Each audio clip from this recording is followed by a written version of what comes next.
Okay, let's dive right into this. Have you ever watched a highly skilled, incredibly intelligent professional suddenly see their upward trajectory just stall out, or worse, completely collapse? You might instinctively assume they lacked some specific technical skill, or maybe they missed a massive project deadline.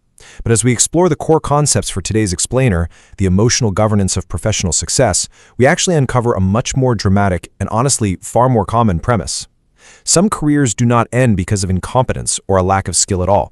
Instead, it often comes down to one emotional moment, literally just one, an angry reaction in the hallway, a highly defensive reply to an email, or maybe an uncontrolled, visibly frustrated response in a high-stakes meeting. In an absolute instant, years of hard-earned technical expertise can be completely overshadowed. It happens incredibly fast. You can build a promising career over a decade, and you can severely damage it in 10 seconds. So, that brings us to Section 1, the silent career killer, the very real fallout of an uncontrolled reaction.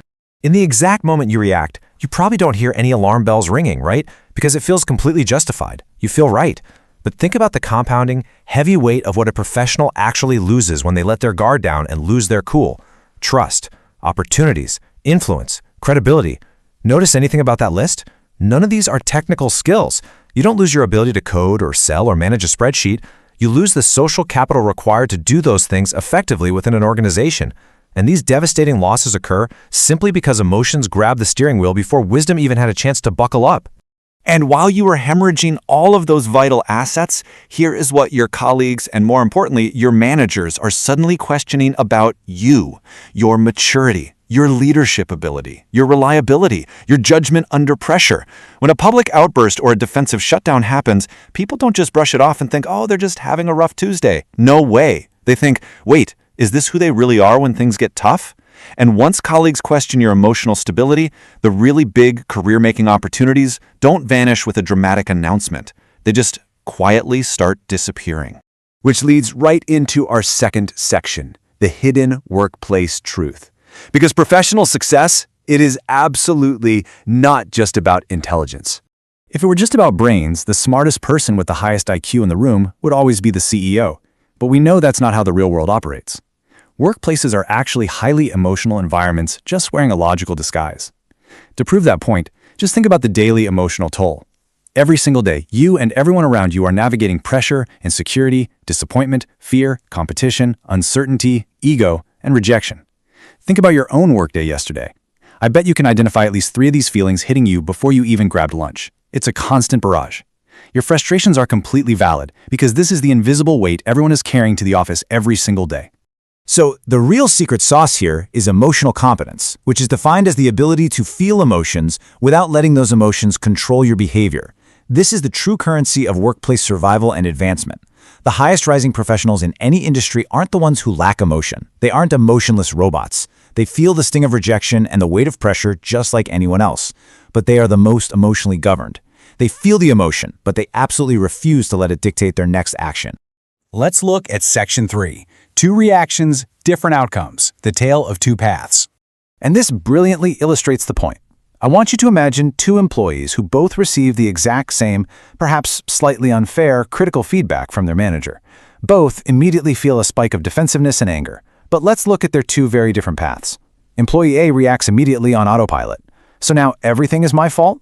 Yikes. Instantly, the room goes dead quiet.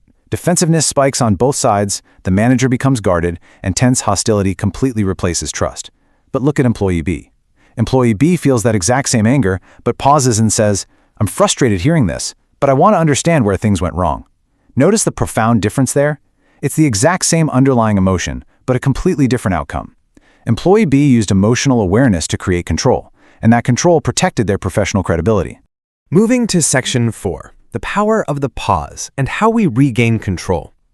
Now, to really internalize this concept, I am deliberately going to slow down my own pacing right now, because slowing down is exactly what you must do in that moment of friction. Here is a highly reproducible framework you can start using today. Step 1, feel the emotion. Seriously, do not try to suppress it or pretend it isn't there. Step 2, pause and identify it. Give it a specific name. Step 3, choose your response intelligently. The crucial difference here is recognizing the gap between feeling an emotion and acting upon it. That tiny space between step 1 and step 3, that is where your entire professional reputation is either saved or destroyed. Let's zoom in on step 2 for a second, because it requires very specific internal self-talk.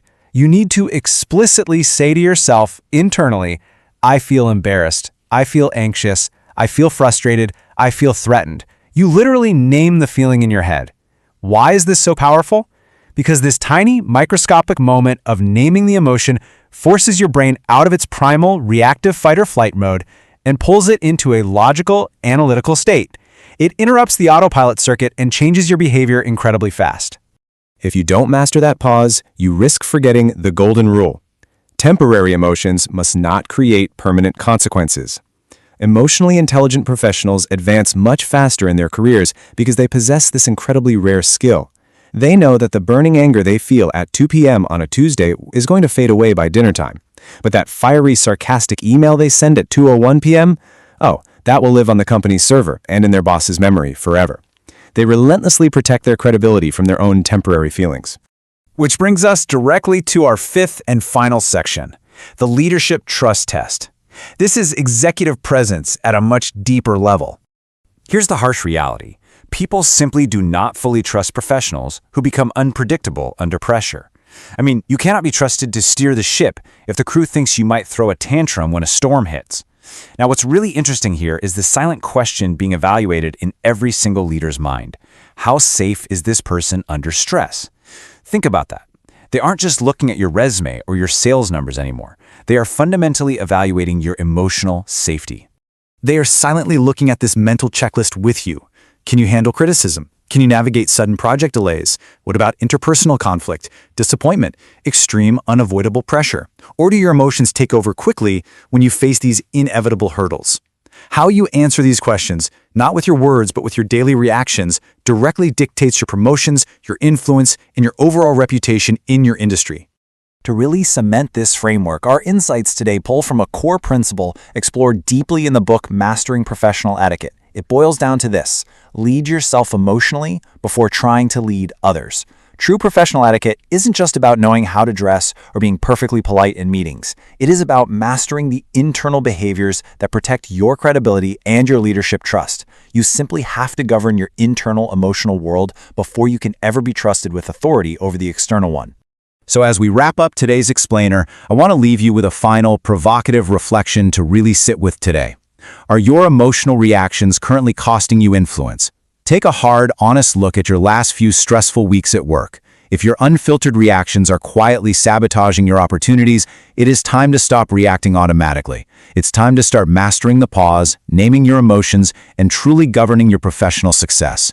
Thanks so much for learning with us today, and I challenge you to test this exact framework the very next time you feel that pressure start to rise.